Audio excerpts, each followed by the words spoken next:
Ce alte exemple concrete ar putea beneficia clienții noștri de pe urma realității virtuale?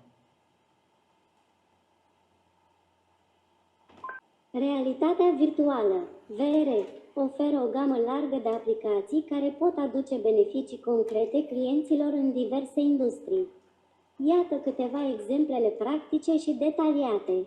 1. Imobiliare, vizualizare imobiliară. Clienții pot explora proprietăți rezidențiale și comerciale într-un mod interactiv și detaliat, fără a fi necesară prezența fizică. Design interior. Cu ajutorul VR, clienții pot experimenta și personaliza amenajările interioare ale locuințelor, vizualizând modificările în timp real. 2. Turism. Tururi virtuale.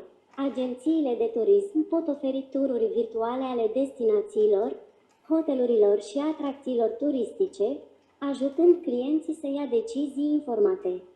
Experiențe imersive. Clienții pot experimenta excursii sau activități înainte de a face o rezervare, simțind atmosfera locului și planificându-și vacanța mai eficient.